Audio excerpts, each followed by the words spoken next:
Bonjour, bienvenue à la chaîne YouTube Ayoub Nour. Pour Covadis, bloc point topographique, on va voir comment changer l'auteur des textes des attributs du bloc point topo.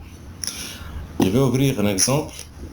Voici un levé topographique, un levé de terrain naturel, qui comprend donc les points topographiques du terrain naturel et ce qui est en blanc, ce sont les points de polygonal. L'objet de cet exemple, c'est changer l'auteur des attributs des numéros des polygonales pour qu'ils soient remarquables, distingués des points topographiques du terrain naturel. Donc, comme dans tous les autres exemples, il y a plusieurs méthodes. Il y a une méthode courante, la plus utilisée, manuelle, et une autre globale avec la commande Covadis. Donc, la première méthode manuelle, c'est une méthode individuelle. Si je vais changer l'auteur de l'attribut du numéro manuellement, un par un, donc je sélectionne par exemple un point, c'est comme vous voyez dans le calque SPF point polygonal. Donc je clique deux fois sur ce point, j'ouvre l'éditeur d'attributs tendus, donc je me place dans matricule, dans l'onglet attributs, je clique sur matricule, dans l'option des textes. Donc vous voyez le style de texte c'est 1.0, l'auteur c'est 0.73, mais comme vous voyez l'auteur n'est pas modifiable puisque l'auteur est prédéfini suivant le style du texte. Donc si je change le style standard, voilà. Donc le style standard, je peux modifier l'auteur du texte. Au lieu de 0.37, c'est 1.6. Vous voyez l'auteur, l'attribut a agrandi sa taille. Appliquer, OK. Donc, il remarque l'auteur des attributs, que ce soit numéro, altitude ou code, varie suivant l'échelle du plan utilisé. Si je me place dans l'onglet mise en page,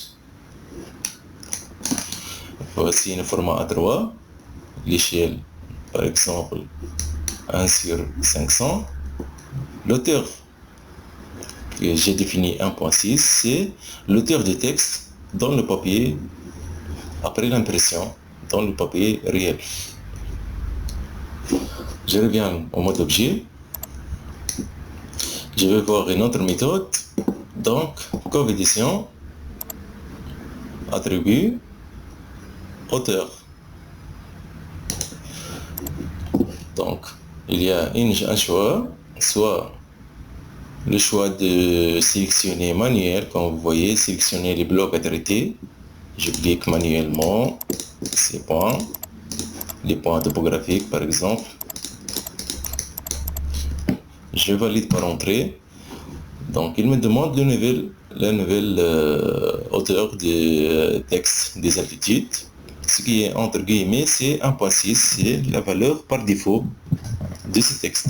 Donc, je peux modifier 1.7. Une remarque pour les auteurs des textes, des altitudes ou des numéros, on ne doit pas saisir une valeur inférieure à 1.5 mm parce que ça devient illisible, on ne peut pas distinguer les numéros ou les altitudes ou les valeurs. Et il est recommandé de ne pas dépasser 2 mm aussi pour que les textes ne soient pas assez grands et qui se chevauchent. Donc 1.7 c'est la valeur la plus recommandée pour les auteurs des altitudes. Suivant, bien sûr, l'échelle qu'on voyait 1 sur 500. Donc je tape 1.7, je valide par entrée. Voilà, les textes sont agrandis par rapport aux autres. La deuxième méthode aussi, on va répéter les mêmes méthodes, coédition, attribut, auteur. Maintenant, je vais sélectionner par calque. Donc, je tape L, et je valide par entrée. Et je choisis le calque que je veux changer la hauteur de leur attribut, soit polygonal, soit SPF terrassement point. Donc SPF terrassement point, ce sont les points en vert. Et SPF point polygonal, ce sont les 4 points blancs que vous voyez. Donc je vais choisir SPF point polygonal. Je coche donc ce calque, je valide par OK. Puis, dans la vidéo de commande, il a trouvé 4 points qui sont dans ce calque. Il me demande encore de sélectionner les blocs points à traiter. Soit je rajoute d'autres points à cette sélection. Si je suis satisfait seulement ces points de ce calque, je valide par entrée. Puis, il me demande d'indiquer l'étiquette à traiter. Puisque dans chaque point qu'on voyait, il y a 2 attributs, 2 étiquettes, le numéro et l'altitude du point de polygonal. Donc, il me demande le choix entre matricule ou altitude ou bien tous.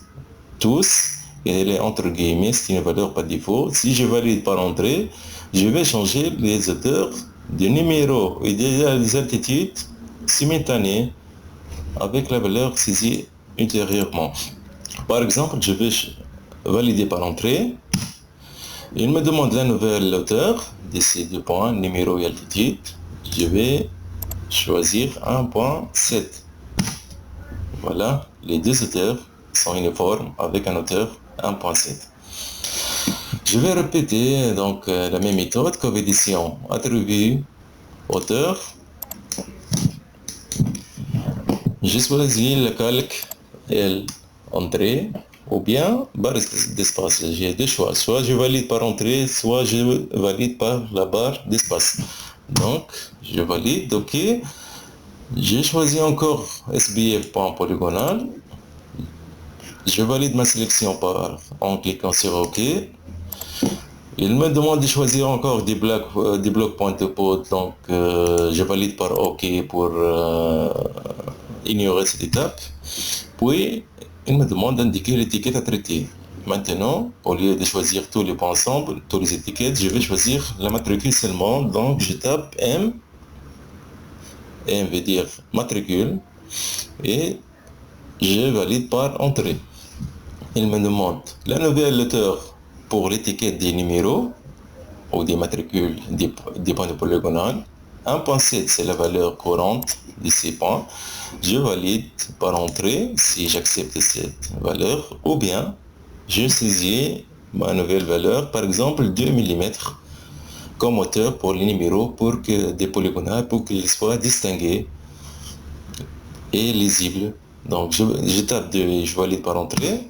Comme vous voyez, la hauteur de l'étiquette de numéro est plus grande que celle de l'altitude. Je répète les mêmes étapes pour les autres points topographiques. Par exemple, coefficient, attribut, hauteur. Je sélectionne par calque, donc je tape L, entrée. Je vais sélectionner maintenant les points SBF de terrassement point. OK, donc tous les points en vert. Je valide par entrée, il me demande directement la hauteur. Pourquoi n'a pas demandé, comme par exemple de polygonal, l'étiquette de matricule ou de latitude? Parce que les calques de matricule pour les points topographiques sont gelés. Comme vous voyez, il y a seulement les étiquettes des altitudes qui sont affichées alors que l'autre est gelé. Donc, c'est pour cela qu'il n'a pas demandé la hauteur des matricules, parce que je vais donc changer directement les altitudes qui sont seulement affichées dans l'écran. Donc la nouvelle hauteur pour l'étiquette des altitudes pour les points de terrassement, donc comme vous voyez, entre guillemets, il est varié. Pourquoi varié? Parce qu'il y a la hauteur n'est pas uniforme à tous les points pour les altitudes. Il y a quelques points dont la hauteur c'est 1.6, d'autres c'est 1.7. C'est pour cela qu'il a affiché donc le texte varie. Donc je vais saisir 1.8 comme hauteur et je valide par entrée. Merci pour votre attention et au revoir.